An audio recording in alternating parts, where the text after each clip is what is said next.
Hello दोस्तों, नमस्कार। मैं आपकी सुनैना मौर्य स्वागत करती हूँ अपने यूट्यूब चैनल पे। आप सभी लोगों के बीच बहुत ही प्यारा एक अवधी सोहर गीत लेकर आई हूँ। पति पत्नी का नोक झोंक है, आप लोग फुल आवाज करके सुनिएगा। देखिए पति क्या कह रहे हैं अपने पत्नी से। पत्नी कह रही हैं, पति बोल रहे हैं कि हमारे भैया भाभी आने वाले हैं, आप उठिए और घर आंगन बहोरिए और बरहो व्यंजन तैयार कीजिए, मेरे भैया भाभी आ रहे हैं। तो पत्नी क्या कह रही हैं, आप लोग सोहर के माध्यम से सुनिए। अगर हमारा ये सोहर गीत आप लोगों को पसंद आए तो आप लोग लाइक करिएगा, सब्सक्राइब करिएगा, शेयर करिएगा और कमेंट बॉक्स में ज़रूर बताइएगा हमें कैसा लगा। और लास्ट तक सुनिएगा, फुल वॉच करके सुनिएगा। बहुत ही हंसने वाला ये सोहर गीत है, बहुत ही मज़ेदार है। आप लोग लास्ट तक बने रहिएगा। देर न करते हुए मैं आपको लोगों को सुना रही हूँ। धनिया पलंग जिनी तोड़त अंगना बहोरत अंगना बहोरऊ हो, धाना जवाई हैं भैया औरे भौजी त व्यंजन परोसत व्यंजन रोसऊ हो, गोड़वा पीराला मोर मुड़वा त हथवा पीराला त हथवा पीराला हो, पिया हमारे त होई गे बोखरवा त चूल्ही नाही बारब त चूल्ही नाही बारब हो, पिया हमारे त होई गे बोखरवा त चूल्ही नाही बारब त चूल्ही नाही बारब हो, एक हाथे ले इला करहिया त दूजीब टुलिया त दूजीब टुलिया हो, धाना साग और भात बनावत भैया भौजी खैली हैं, भैया भौजी खैली हैं हो, धाना साग और भात बनावत भैया भौजी खैली हैं, भैया भौजी खैली हैं हो, बटुली हमार गईल फूटे त करहिया पड़ोस गए, करहिया पड़ोस गए हो, प्रभु नहीं बाटल करी लवनवा त कैसे बनाइब त कैसे बनाइब हो, पिया नहीं बाटल करियर ईंधन त कैसे बनाइब त कैसे बनाइब हो, कवनो बहाना जिनी मारत भोजन बनावत भोजन बनावत भोजन बनावहु हो, कवनो बहाना जिनी मारत भोजन बनावत भोजन बनावा हो, धाना तोहर ही भैया भौजी आई हैं बतावा काऊ खई हैं, बतावा काऊ खई हैं हो, धाना तोहर जे भैया भौजी आई हैं बतावा काऊ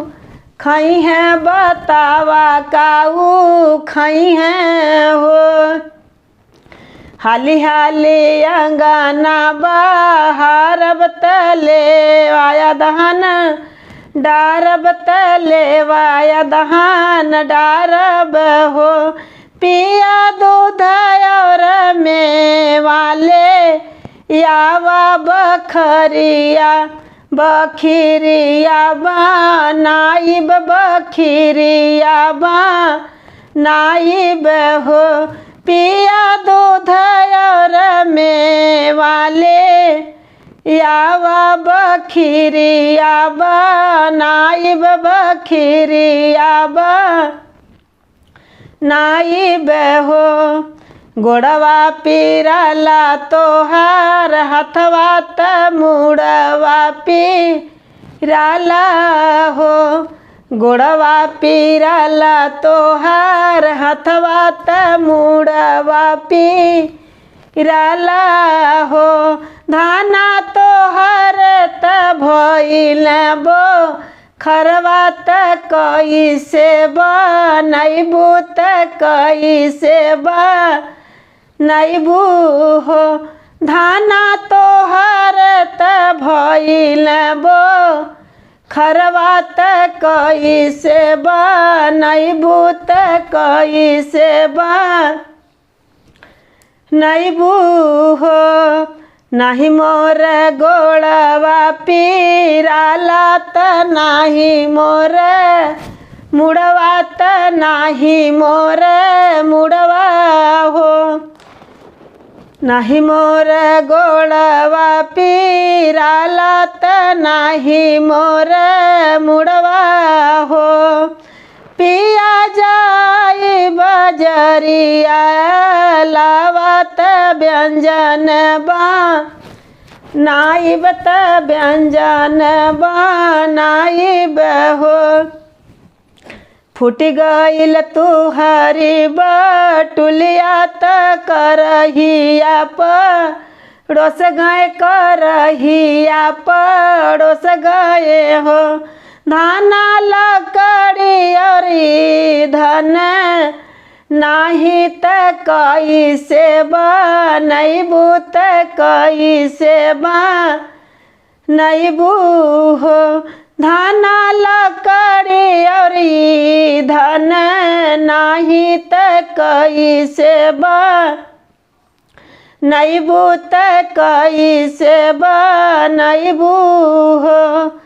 नहीं हमारी नहीं बाड़ी हमारी बटुलिया करहियो बाट घर ही करहियो बाट घर ही हो पिया भैया और भाऊ भाभी मोर यही है त व्यंजन बा नाइब त व्यंजन बनाइब हो